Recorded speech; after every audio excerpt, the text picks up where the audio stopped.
Hello learners, मैं doctor सीमा Saxena GSM college Weber से आज आपके लिए पुनः एक और वीडियो लेकर आई हूँ। दुर्खिम से ही संबंधित है, बीए फाइनल का।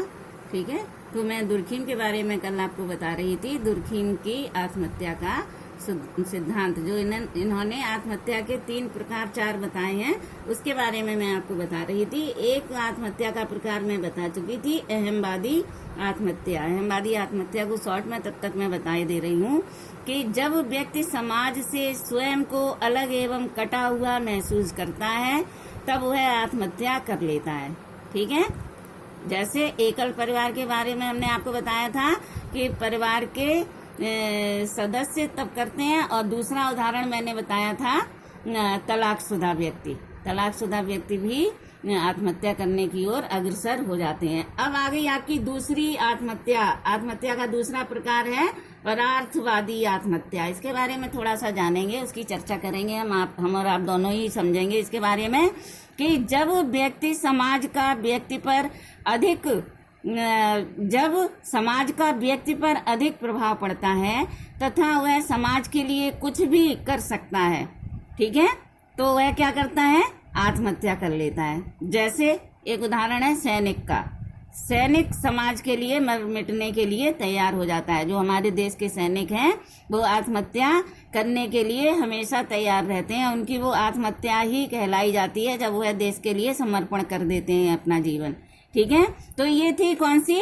परार्थवादी आत्महत्या। इसके बारे में थोड़ी सी मैं चर्चा करूंगी कि जब व्यक्ति अपने अहम की तुष्टि के लिए नहीं बल्कि दूसरों के सुख शांति व हित के लिए आत्महत्या करता है, तो इस प्रकार की आत्महत्या को हम परार्थवादी आत्महत्या कहते हैं। ठीक है, अहम की तुष्टि के लिए, इसे ध्यान रखें, अहम की तुष्टि के लिए, तो इस प्रकार की आत्महत्या को हम परार्थवादी आत्महत्या कहते हैं। जो दूसरा हमारा प्रकार है परार्थवादी आत्महत्या कहते हैं। उदाहरण एक आपको छोटा सा समझाऊंगी कि उदाहरण के लिए, जैसे किसी पत्नी का पति, किसी स्त्री का पति अपनी पत्नी के बजाय अन्य स्त्री से प्रेम करने लगता है। अपनी पत्नी के बजाय किसी अन्य स्त्री से प्रेम करने लगता है और अपनी पत्नी को इस प्रेम में बाधक मानने लगता है। थोड़ा समझें, आप लोग समझदार हैं कि दोबारा से सुन लें। थोड़ा सा उदाहरण है इसका कि किसी पत्नी का पति अपनी पत्नी के बजाय अन्य स्त्री से प्रेम करने लगता है और अपनी पत्नी को इस प्रेम में बाधक मानने लगता है। ठीक है, जो उसकी असली पत्नी है उसे उसके प्रेम में बाधक मानने लगता है। तब पत्नी यह अनुभव करती है कि उसकी वजह से उसका पति सुखी नहीं हो पा रहा है। पत्नी ही अनुभव करती है, ध्यान देने योग्य है, पत्नी ही यह अनुभव करती है कि उसकी वजह से उसका पति सुखी नहीं रह पा रहा है। ऐसी स्थिति में वह अपने पति के सुख के लिए, अपने पति के सुख के लिए अथवा नित्य प्रति के पारिवारिक झगड़ों, जो घर में पारिवारिक कलेश वगैरह होते हैं, नित्य प्रति झगड़ों की वजह से, अशांति से सबको मुक्ति करने के लिए वह आत्महत्या कर बैठती है। कौन? उसकी पत्नी आत्महत्या कर लेती है। ठीक है, जबकि पति दूसरी स्त्री से उससे प्यार करने लगता है और उसकी पत्नी जो है, असली पत्नी, वह आत्महत्या कर बैठती है। तो बिल्कुल स्पष्ट है कि परार्थवादी आत्महत्या अहमवादी आत्महत्या के ठीक विपरीत होती है। ठीक है, और यह तब होती है जब व्यक्ति और समाज या समूह का संबंध इतना घनिष्ठ होता है।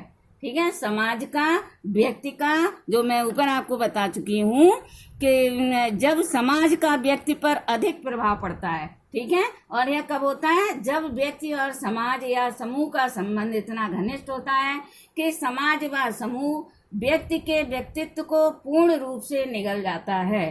व्यक्ति का जो व्यक्तित्व है उसे वह पूर्ण रूप से निगल जाता है और उसका अपना कोई अस्तित्व नहीं रहता। तब वह क्या करता है? आत्महत्या। ठीक है, ये हो गई आपकी परार्थवादी आत्महत्या। दूसरा प्रकार मैंने आपको बता दिया है, तीसरा बताऊंगी। ठीक है, तीसरा है आपका विसंगतिपूर्ण आत्महत्या, जिसे एक और प्रकार दिया जाता है, इन्होंने बताया है। कौन सा? अस्वाभाविक आत्महत्या। ठीक है, और है विसंगतिपूर्ण आत्महत्या। ठीक है, इसके बारे में भी थोड़ा सा सुने कि समाज की अत्यधिक बदलती परिस्थितियां, समाज की अत्यधिक बदलती हुई परिस्थितियां, जैसे किसानों की आत्महत्या, ठीक है, आर्थिक संकट, ठीक है, समाज की अत्यधिक बदलती हुई परिस्थितियां जैसे किसानों की आत्महत्या, आर्थिक संकट। ठीक है, इसके बारे में थोड़ा समझें हम लोग कि ये कौन सी है, विसंगतिपूर्ण। विसंगतिपूर्ण जैसे हम एक नाम देते हैं एनोमी, एनोमी ये लिखा हुआ है एनोमी। ठीक है, ये कब होती है आत्महत्या कि जब किसानों की फसल बिल्कुल बेकार हो जाती है, पानी के कारण, बाढ़ के कारण या सूखा के कारण, बहुत सारी परिस्थितियां होती हैं, खेत उनके बर्बाद हो जाते हैं और किसान कुछ उन्हें समझ में नहीं आता, उनकी बदल जाती हैं, सारी परिस्थितियां उल्टी हो जाती हैं, तब किसान लोग क्या करते हैं, आत्महत्या कर लेते हैं। क्योंकि जो मैंने बताया आर्थिक संकट, आर्थिक संकट उनके ऊपर आ जाता है, उन्हें अपनी रोजी रोटी का कोई सहारा नहीं रहता कि अब वो कहाँ से खाएंगे, क्या करेंगे, बच्चों को कैसे पालेंगे पोसेंगे। जब आर्थिक संकट उन पर बेजोर प्रभाव डालता है तब वह आत्महत्या कर लेता है। कौन, किसान। ठीक है, जब समाज की अत्यधिक बदलती परिस्थितियां सामने आती हैं, किसके सामने, किसानों की, जैसे किसान लोग आत्महत्या कर लेते हैं। और जो आजकल अपना कोविड-19 फैला हुआ है, कोरोना, इसकी वजह से भी लोग सोचते हैं कि अब तो मरना ही है, इससे बच नहीं पाएंगे, दिन पे दिन केस बढ़ते ही जा रहे हैं, तो वह क्या सोचने लगता है, आत्महत्या करने के बारे में सोच लेता है कि भूखे रहने से जब उसके पास पैसा नहीं है तो हम क्या करें, आत्महत्या ही कर ले। ठीक है, तो ये हो गई आपकी कौन सी आत्महत्या, विसंगतिपूर्ण, जो मैंने तीसरी बताई थी आपको, विसंगतिपूर्ण आत्महत्या, जिसे हम एनोमी के नाम से भी जानते हैं। इसे थोड़ा सा आप लोग समझें। एक और इसका कारण है अस्वाभाविक आत्महत्या, भी इसे कहते हैं, अस्वाभाविक आत्महत्या जिसे हम कहते हैं। ठीक है, इसके बारे में थोड़ा सा बताऊंगी, 1 मिनट का है। जब व्यक्ति के सामूहिक या सामाजिक जीवन में कोई ऐसी अप्रत्याशित संकटकालीन परिस्थिति उत्पन्न हो जाती है, जैसे मैंने किसानों के बारे में बताया है, कोरोना के बारे में बताया है, कि वह उससे अनुकूलन नहीं कर पाता, उसका कोई समाधान उसके सामने नहीं आता। जैसे कोरोना का अभी कोई समाधान, कोई इसकी दवाई नहीं बन पा रही है और दिन पे दिन लॉकडाउन और बढ़ता चला जा रहा है। अब तो सुन रहे हैं 2 महीने का लॉकडाउन हो जाएगा।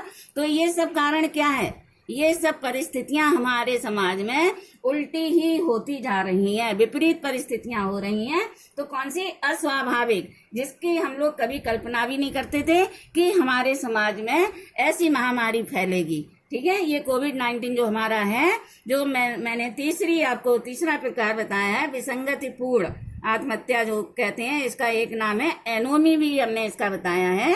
तो तभी समाज में व्यक्ति आत्महत्या करता है। थोड़ा सा सुन लें। जब व्यक्ति के सामूहिक या सामाजिक जीवन में कोई ऐसी अप्रत्याशित एवं संकटकालीन परिस्थिति उत्पन्न हो जाती है, वह उससे अनुकूलन नहीं कर पाता। अनुकूलन, ध्यान में रखें इसे, अनुकूलन नहीं कर पाता, और वह यदि